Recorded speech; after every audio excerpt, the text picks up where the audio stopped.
We're here for part two of our interview with Stephen Vagnini from the Walt Disney Archives. Stephen, welcome back. Thank you, Jim. So great to be back with you, to be back with our audience. Thrilled to chat a little bit more about Disney A to Z and Disney history with you. Yes, and it seems like we are covering everything A to Z, so we'll just keep going. All right, let's go. And I think it's so significant that it did come out in 2023 for the Disney 100 celebration. I mean, how there could be nothing better that could have been done during that centennial year. So how did the sixth edition come about? Yeah, 2016 was that fifth edition, the last one prior to this one that we're speaking about. And again, I go right back to Wendy and Jen at Disney Editions who agreed that this book should always be available and, when possible, that a new edition should be released. So it was around the time that I was co-authoring another book for Disney Editions. This one was a portrait of Walt Disney World, 50 Years, the Most Magical Place on Earth, with my wonderful colleagues, Kevin M. Kern, who's Archives Regional Manager, wonderful colleague of mine, amazing human being, fellow author. That Walt Disney World book was my other co-author for it was Disney author and historian Tim O'Day, another amazing name that if you don't know the name Tim O'Day, where have you been, right? You know, Right. he's touched so many aspects of Disney. So to collaborate with them and Wendy and Jen on that portrait of Walt Disney World was huge. It's a coffee table book celebrating 50 years of the resort here in Florida. It's a fantastic book and is the way that any park book should be done. So for everyone watching that may not have it, please go out and get it because it's just the ultimate. Three great authors working on it, and everybody else too. It's a little bit of everything. So if you're new to Walt Disney World, it'll give you sort of that cursory overview. If you've been there 50 or 100 times, we can almost guarantee that you'll learn something completely new. And I want to credit Kevin to this because, he always vouched for having endnotes at the end of our coffee table book. And, many of the folks in the team were like, why do you need endnotes on what should be this beautiful coffee table book filled with images? There's a lot of images, but there's a lot of text. And both of them, the endnotes really provided, obviously, great resources for those of us who want to learn a little bit more or find out where that information actually came from. But we were also able to cram in there a lot of history of Walt Disney World that didn't really fit within the pages, the main body text.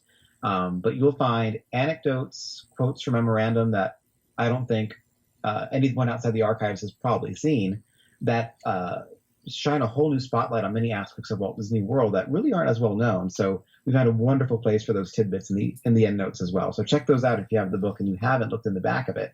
But that was a wonderful opportunity. So I bring the book up simply because it was around that time when we were being brought on to work on this Walt Disney World book that Jen asked, I think it's about time that we start looking at a sixth edition of Disney A to Z. And to have those hit at the same time, that was quite a challenge. But thankfully, we had a couple more years to work on A to Z, considering our target date of the centennial, which I couldn't be more thankful for. It allowed us also to include, things like the Disney Wish, right? Our newest cruise ship, many of the new streaming shows on Disney Plus. So the timing worked really well, and it felt like the right time based on how much had changed in the company between 2016 and eventually what will be 2023. Although now that we're looking at 2024 and 2025, we have quite a bit to put in for now. So hopefully there'll be a seventh edition before we know it. Yes. And I'm not surprised to hear that Jen Eastwood was such a proponent of this great project and brought it up and said we really should do this. As you mentioned, I was senior editor on Disney A to Z with Jen Eastwood, and because of her, because she had brought me on to help out during that year. And I got to work on so many great projects with her, and it was so much fun. But one of the most fun, I would say the most fun, was working on Disney A to Z. What a dream for me that I never thought would be possible or I would have anything to do with. And then to work with you and to hear the story of you being involved in carrying on the torch. I don't think I knew that beforehand. So, wow. It was great, and we really did have a lot of fun. And there were a lot of decisions to be made, but it was wonderful how you always went back to Dave's criteria and how Dave looked at the encyclopedia, and you were the champion of the right way to do it. And that not only made it true and authentic, but it made it easier, because I think when you do things the proper way, they are easier. And you knew just what to do in every case. Should this be included? Should this not? If it is going to be included, how? So that was wonderful to see. So, oh, thank you for saying that. Disney A to Z is Dave Smith, right? It is, like Dave founded the archives, Dave established Disney A to Z, but was very personally involved, obviously, as its author for so many years. So he definitely wanted to make sure that it was done in the ways that he set forth. And one of the things I think is important to consider is, our readers, because we have many folks using the 6th edition just as they used maybe the first, the second, the third, etc. We certainly don't want to change the criteria. We certainly don't want to change the rules overnight. And, we've trained the user, right, the reader, the researcher on how to use this encyclopedia. So we want to keep that certainly as our basis going forward. So always going back to what would Dave do makes sense to me, since Dave's name is and will forever be on the cover. Oh, that's wonderful to hear. Yeah. Well, as you look back at the whirlwind that we had trying to prepare this for publication, to get it out at the scheduled time and the most appropriate time during the centennial year, what are some of the standouts for you about things that you were able to include and things that you wanted to include? Yeah, that's a really good question. And, obviously you want to include and need to include the major updates to the major subjects of the company, from brand new films, documentaries, animated shorts, to our television series from ABC Signature, to now streaming with Disney Plus. How do you address that? To notable talent who have continued to be with the company in terms of participating in many of our film or entertainment projects, but also folks who've never had entries before that we felt really warranted entries. Key Imagineers, key animators, for example. With that as well, we found creative ways to squeeze in a lot of information into entries that have existed since day one, since that first edition. For example, our Oswald the Lucky Rabbit shorts. We've always had entries for each of those shorts produced by the Disney studio, but never did we have plot summaries. Most of our shorts have quick summaries as to what happened in them. So we thought, well, it'd be great to include those finally. So we've gone through and enhanced hundreds and hundreds of existing entries, not just to update them, but to augment them with even more facts and trivia than ever before. So this really is a refresh, not taking away anything, but simply adding to and augmenting subjects that are favorites to all of us. So you'll find more detail in entries for many of our classic attractions, alongside entries for the newest attractions as well. Other examples include augmenting our international parks presence. We feature not just every major attraction, but every restaurant, every shop, and this goes globally. So we went through and went back to, even Festival Disney over at Disneyland Paris, right? Or Disney Springs here at Walt Disney World, and going back to the Lake Buena Vista Shopping Village, even going back to Opening Day Disneyland and adding in shops and locations that never had entries that go back decades and decades. So we feel this is by far the most complete edition, because we're obviously adding so much new content from new product, but also going back and adding material that hadn't made it in that we know Dave would have wanted, because he would always say, oh, I forgot to include, these attractions from Hong Kong Disneyland, maybe in the next edition, let's make sure that we put it in. There's so much to cover that things slip through all the time, which is a good problem to have. So that was something that I took to heart as well, and thinking, what would have Dave included? But then also, looking at, a little more subjectively, what are some topics that we think the audience or the reader or researcher might benefit from? So I like to call these subject matter entries that aren't related to a specific property, but maybe more of a subject that you may want to have instant information to. So example of that, Walt Disney's offices, because obviously these offices meant a lot to Walt. This is the creative headquarters of the company. They've moved around a little bit all around the country, and now they're back and restored. So where can I go to find the basic information I need to know about these offices, what they were, how many they were, where have they been? Well, we created a whole entry on the offices of Walt Disney that you can now find in the book. That's just one example of one of these subject matter entries where if you're looking for some quick authoritative facts, we have them in there for you tied to these broader topics. So that's another example of something that I'm grateful that we had the opportunity to put in. And Jim, you would always come in with a great tidbit here or there. I think you proposed an entry for Grandma Duck, if I'm not mistaken. Finally, Grandma Duck, from the great Carl Barks comics, has a presence in the book with her own entry. And by the way, there is now a Jim Fanning entry as well as a notable and key contributor to the Disney legacy. So another one to look out for along with Grandma Duck. Grandma and Jim together again for the very first time. But yes, for anyone browsing the G section, look for Grandma, and anyone browsing the F, look for Fanning, Jim. It's a great honor. And I know you have been an entry for quite some time. I remember seeing your name for the first time. And again, I know when I was first given the manuscript in process and asked to be senior editor and be working with you, I just noticed that Mike Buckoff was added. And that was a great thrill because he's been such a wonderful friend to me.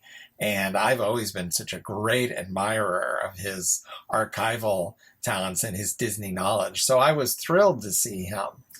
And I have to admit, yes, it is a great honor to be included. A great, great honor. That was done before I was involved. I have to tell everyone. That wasn't the first thing I did when I assumed the position of senior editor, putting myself in. I will vouch for that.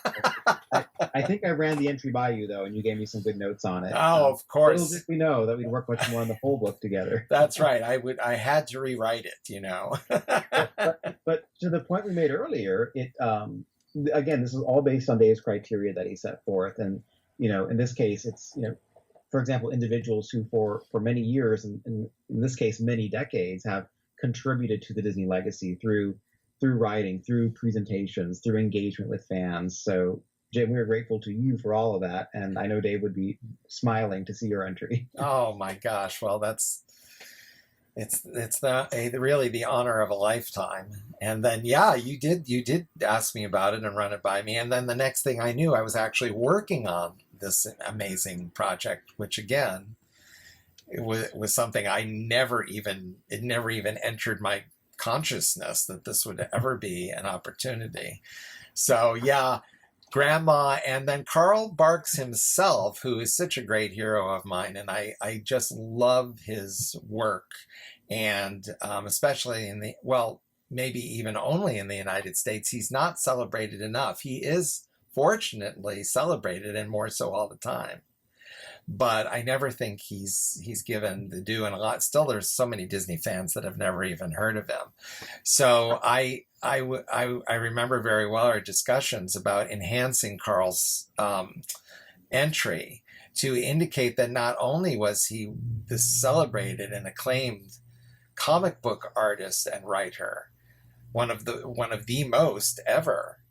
And that's counting everybody from Steve Ditko and all of him. He's celebrated as at the top, but also his involvement with the Donald Duck cartoons as a story artist in the late 30s, early 40s, where he was essential in forming the character of Donald Duck. So that's something that a lot of even people that know who Carl Barks is, they don't know that. Yeah. So together we were able to bring that aspect and more to that dimension of it. So that was something that made me very, very happy. Yeah, and Jim, that's just a wonderful reason why you're so perfect for this role as senior editor. So thank you again. And I think that's a great symbol as to how we approach this book, right? This next edition. going through and where we could pepper in more accurate information, right, to help accentuate these points that, maybe in 1996 when Dave was working on this was something that he knew, right? This is something that to him was obvious. But maybe many decades later, going back and seeing how the cultural landscape has changed since then, kind of what we feel readers of today might need to see a better emphasis on. We found those opportunities to include more of that history, to include more tidbits, historical facts. So I think it's a wonderful example of that. Oh, great. Are there other examples you can think of that a new movie comes along, a new park attraction, a new park. Obviously, they're going to be in. Oh, yes. But are there examples that were favorites of yours besides Grandma Duck? I think we have one for J.J. Fate, and so kudos to everyone who knows who J.J. Fate is. But I'm flipping through the book right now just to make the point of you can open this book at a random page and probably learn something that you never knew. And looking at it, I am relearning because, with 1,010 pages, I think we have. Yeah, about 1,010 pages. There's a lot of information to keep track of.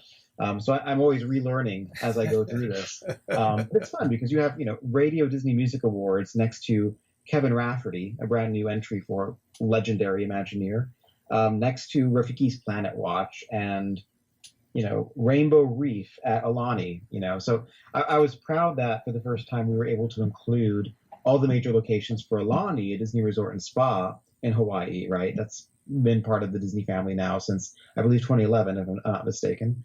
But we never had those individual breakout entries before. So that helps to make the book be more complete and certainly feel more complete, which is what Dave would have wanted. But other examples, I think it's fun to look at some of the consumer products that kind of took off, because you have a lot of generations of fans who have a passion for, say, games like Virtual Magic Kingdom or Tsum Tsum or different interactive games or products that have essentially become their own franchises. And so for the major ones, we've made sure that we've added entries. Certain book series that have really gained popularity, like the Kingdom Keepers series. A lot of questions might be raised about, hey, when did that first start? How many have there been? We have an entry on that now. So even the Kingdom Keepers series by Ridley Pearson, best-selling series, millions of readers, right? So that would certainly warrant an entry in the book as well. So again, breaking through additional dimensions that we feel folks may have questions about, that they might need some easy to access information about these topics. And I love some of the individuals that we're able to spotlight. Not only all the Disney legends, and again, many of the key artists, animators, all the members of the board of directors over time. That's constantly something that we think about. But many of the talent as well. We have Brenda Song, who's been in countless Disney productions, finally has an entry, right? Right next to folks like, Phil Smith, the first Walt Disney World employee who lived on the Walt Disney World property with his family, who has a great story, to many unsung legendary folks who made major contributions to the company have entries. And we look forward to adding even more as time goes on, just to pay tribute to those who established all this magic for us. Well, I think it's so great and so complete. And you mentioned the page number. How do you have the statistic at your fingertips? What was the growth or the jump from the 5th edition to the 6th edition in terms of pages? To answer your question, the 5th edition had 858 pages compared to the 1,010, but a couple notes. The bibliography, which takes up many of those pages, is now shifted online to allow space for new entries. The font size is a 0.5 smaller in the new book to accommodate. And also the number of images that we see has been totally rearranged. So even though it is a greater page count, you also have all those things to consider. So we're talking, dozens and dozens and dozens, essentially, of new entries. So new entry-wise, since the last edition, we have, let me see if I have this right, close to 7,000 updates to the entries. In addition to that, 2,000 brand new entries on top. So that helps to account for our page count, of course, and the growth of the book. At every edition, you see this type of growth. And so we're thrilled to be able to continue it. Oh, so thank you for bringing in all those hardcore stats because they do speak more to the reality of this huge new sixth edition beyond the page count. Yeah, for sure. And I'm so glad you mentioned the bibliography because, of course, it was something that we didn't want to cut. That's very important to, historians. And hopefully there are people that are not even historians per se, but that they could flip through the pages and see some of these things that were in the bibliography. Well, we were able to put it online in today's world. So I do hope that people will look at the bibliography and see some of the amazing,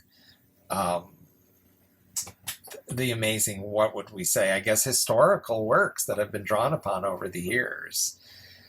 Absolutely. I know it's something Dave was always very proud of, having done a Walt Disney bibliography himself, which essentially marked the beginnings of his association and correspondence with the company back in the 60s. But he was very proud of the archives, not just collecting every book about Disney or by Disney, but updating that bibliography as a resource for employees, but certainly for readers and researchers. Because chances are, if you're using this book for research and you want to learn more about a specific topic, the bibliography gives you sort of Dave's recommendations for where to look editorially. So just a wonderful recommendation to check that out. And the link to it is found in the introduction. So don't miss that in the 6th edition. Right. And we'll be sure and show it here on this show. But yeah, I mean, what a gift that the many people that never even got to meet Dave, here they can look at, get his recommendations. That's an incredible thing. So how wonderful. And the additions that we're making to them are very much in line with the criteria he set just as well. So it's very much up to date. And being an online format, hopefully we'll be able to repost updated bibliographies and over the months and years. I'm sure. I'm trying to think of some of the other kind of crazy things that we had to deal with. One of the things, and this was a complete coincidence for me, is that one of my great loves is Disney TV, specifically meaning the Walt Disney Anthology show that Walt Disney himself hosted for all those years. And I had read many times the entry for Donald's Silver Anniversary. I knew you were going to bring this up. I was waiting. But it was funny because for whatever reason, it was an episode that I had never seen. Many of the episodes had been shown over the years on the Disney Channel. So I had never seen them before, but they were on the Disney Channel. Some I had actually seen in the Walt Disney Archives in their collection of VHS tapes, whatever that might be. That was one of the very first things I did when I was a Disney employee at the beginning of my career, was I asked Dave, could I come by at lunch sometimes and watch some of these historical shows? How else would anybody see them in those days? But fortunately, the Disney Channel did show a good number of them, and some have been released on various forms of home entertainment, home video. But for some reason, I don't know why, Donald's Silver Anniversary was never included. Well, a project I was working on for D23, for D23.com, was Donald Duck TV Star, because I wanted to write an article about all the episodes, the wonderful episodes where he was the star, like Duck for Hire and Your Host, Donald Duck. They're just so wonderful. So luckily for me, and I hope for readers, I was able to write an article for D23.com, which you can all read right now, but watch the rest of the show. And I was able to finally see Donald's Silver Anniversary. And I was like, wait a minute.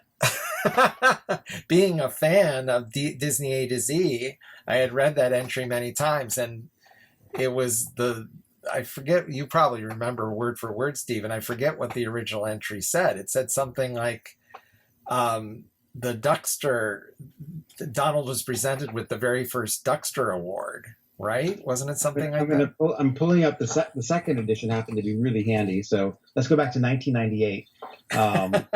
And for everybody watching, you can see which of the two of us is the actual historian. The actual historian is actually looking it up. Oh no!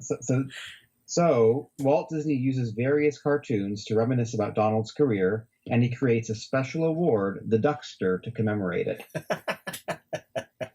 Well, gosh, as many times as I had read that entry, I never stopped to think, well, wait a minute. That show, that Donald Silver anniversary was telecast in 1960.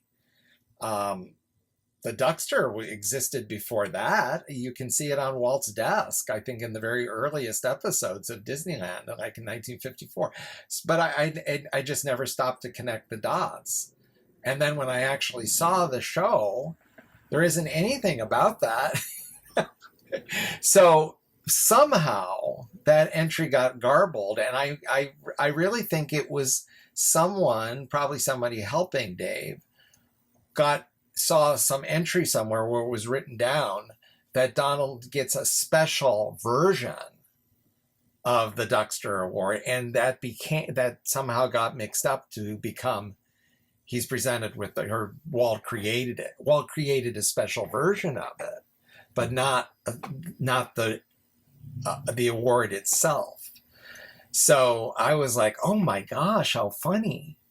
Well, I'll have to tell the archives so that when they do the next edition, whenever that might be, of Disney A to Z, they can make that correction. And then before I ever had a chance to tell anybody about it, suddenly I was working on it. That's right. So I was like, Stephen, by the way. So for everyone who's now dying to know what actually happens in the show is that Walt gives Donald a special version or edition of the Duckster Award, which is silver for his silver anniversary. So it's the same award that had existed for some time. In fact, I think you had pointed out the Duckster has its own entry in A to Z, and making it clear that it was not created. Yeah, we did create an entry for the Duckster, and I think it was Ed Ovalle who was able to confirm that the award was created in 1952. So we have that now in the entry, which I don't think that was in there previously. Oh, great. Well, leave it to Ed, right, to provide so much detail and background. But at any rate, finally, the millions of people who've been waiting for an accurate entry on Donald Silver anniversary. Well, it brings up a really good point because, first of all, I'm trying to think of what an outsider who doesn't, concern themselves too much with Disney history would think of this conversation. Imagine. But it brings up a point because we do want to be as accurate as possible, right? Because you want to provide the raw information. Another example of that, we want to give a big thanks to Libby Spatz. She made a point to us through Libby Spatz being part of the amazing Disney historian community, leading up much of our work at Walt Disney Imagineering and Consumer Products from a historical perspective. She had made the comment about the Haunted Mansion entry that we had. And in it, Dave had written how it's a happy retirement home filled with happy haunts. But there's always room for one more, is what it said.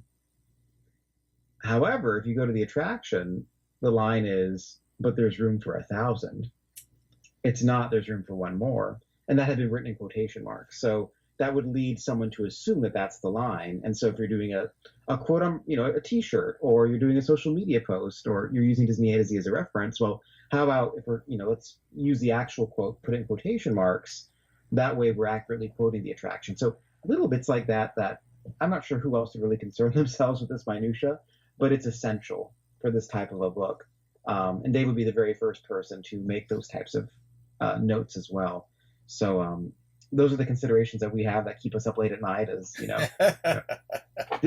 is that phrased correctly? What exactly happened in that episode? But to the best of our ability, it's more up to date and hopefully more accurate than ever before, which every edition is. And I really want to add another note about this, which is, Dave always included his mailing address or email address in the introduction, inviting readers to note what are entries that you feel are missing, or what are some corrections that you might notice, some errors you might notice that we can correct. And Dave would always appreciate those and incorporate them.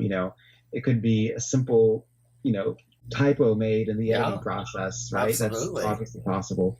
Or it could be, we accidentally write that Walt presented Donald with an original award when it was a silver version of the award. So any level of correction is most appreciated. And we do have an email address in this edition as well. So any readers who want to note something that they've caught, please let us know. It's our goal to make this the accurate resource that Dave has always said it to be. It really takes real historians like Ed, like Libby, like you, Stephen, to go to that extent and look at those details.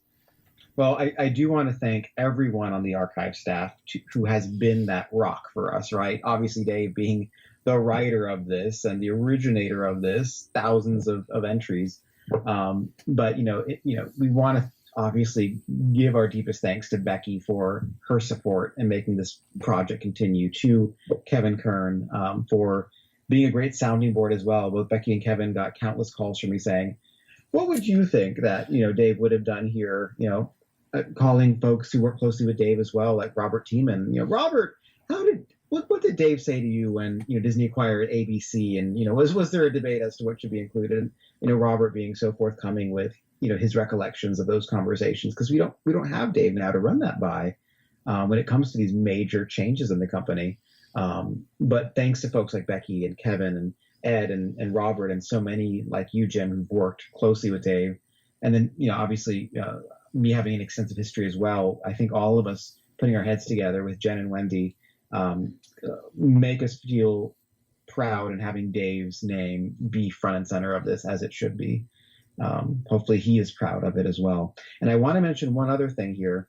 In addition to the entire archives research staff, let me just share some more names. I want to thank everyone. I'm going to miss many names as well, but they're found in the special thanks at the very end of the book. We have an acknowledgments page, and we thank the archives research team. So everyone from Nicole Carroll, Matt Norick, Madeline Moskowitz, Ed we mentioned, Francesca Scrimger, Julia Vargas, the archives photo library team, Mike Buckoff providing the photos for this edition for the most part. He always pours himself into finding the coolest images for us to include, and the entire archives team for their support. Joanna Pratt, our fearless director of business strategy and operations, who is alongside Becky, just helping take this department to whole new heights under our leadership. So huge kudos and thanks to everyone. Our senior graphic designer, Lindsay Broderick. Oh my gosh, the best. Yep.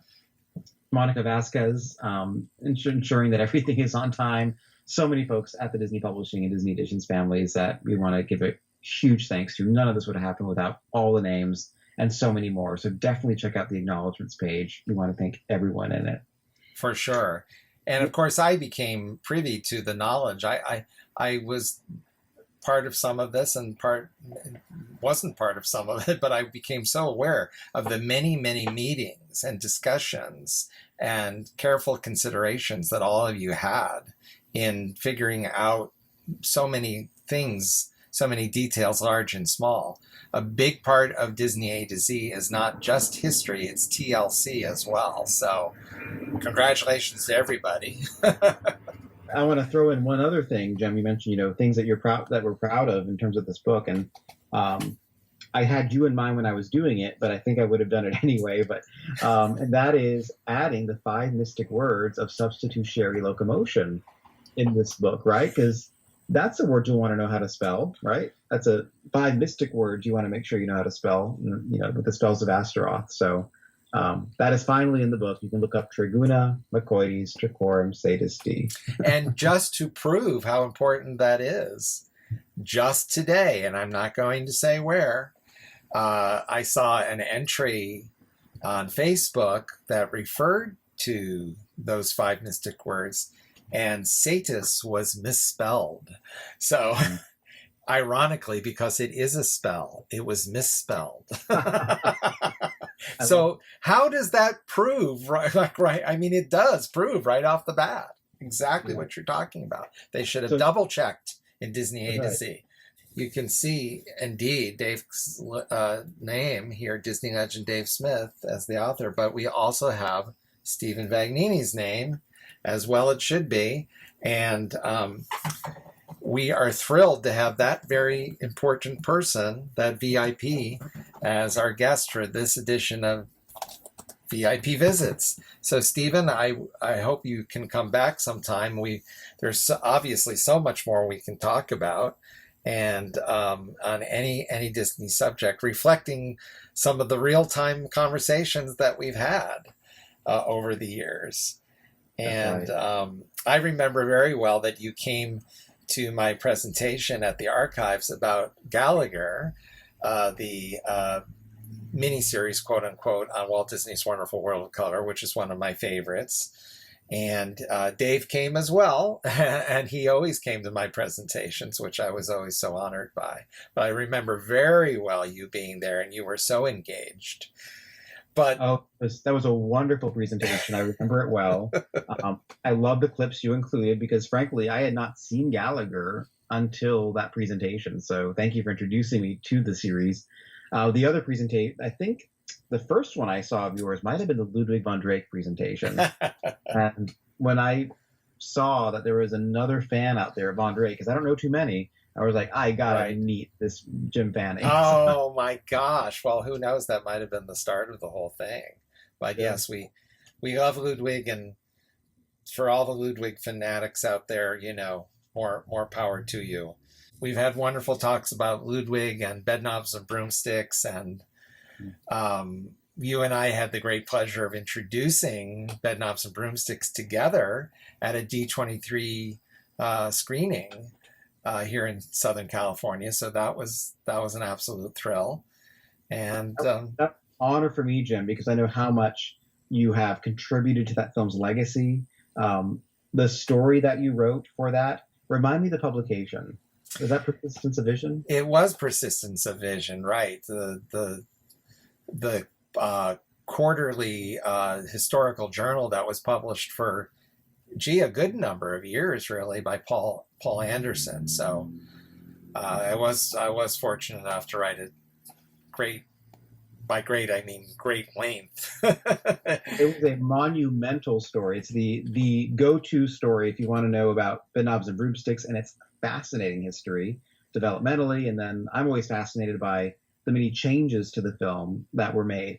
And just to go back to A to Z for a second, we did incorporate a lot more about those changes in succinct form in the entry. So, and I think you even made a correction or two from the original entry in there as well. So. Yeah, in the original synopsis for Bedknobs and Broomsticks that was printed in the press book for the 1971 original release, the synopsis begins with autumn 1940, meaning that's when the film takes place. And the film itself says August 1940. So in A to Z, it had always said autumn because it was quoting the official synopsis. Why would anyone doubt that? So you and I had the discussion of, well, August is close to autumn, but could we really consider August being an autumn? So I think maybe that detail of the film was changed at the last minute. It is a title, so it could have easily have been put in at the last minute, or the synopsis was changed in error at the last minute or something. So a little nebulous, but I think there's a lot of places that have read autumn 1940 and think that's it, even though the film says August. So that's a correction, quote unquote, that you and I had made. And do you still have the book there? What does the entry for Bedknobs say now? Yeah, so let's go to Bedknobs and Broomsticks here. Let's see. This is my magic book opening spell. All right, let's take a look. So thanks to you, Jim, we have the correction made. And, when in doubt, we always go with what we see in the film or what you see on the sign if you're at the parks, for example. So Bedknobs and Broomsticks. Okay. In August 1940, an eccentric ladylike spinster, Eglantine Price, becomes an apprentice witch. Yeah. That's the beginning of the entry. So when the film itself says August, why not just say August? So that was our solution. So, Jim, I guess what you could say is, thanks to these edits, it is a step in the right direction after all. After all. And we're still stepping. We're still stepping through Disney history with all its fortuosity and all the wonderful Sherman Brothers songs that we could quote. Including correctly spelled statuses. Absolutely. Well, once again, Stephen, thank you so much for being with us and telling so many fascinating stories, especially about Disney A to Z. And I look forward to having you back on again. And I look forward to hopefully working on another edition alongside you. That would be, it was an honor of a lifetime the first time, and it'd be so great to continue that. So, well, Jim, thank you for having me on and for championing this book and sharing more about it with your incredible audience. It's really been a pleasure to be here. Oh, thank you, Stephen.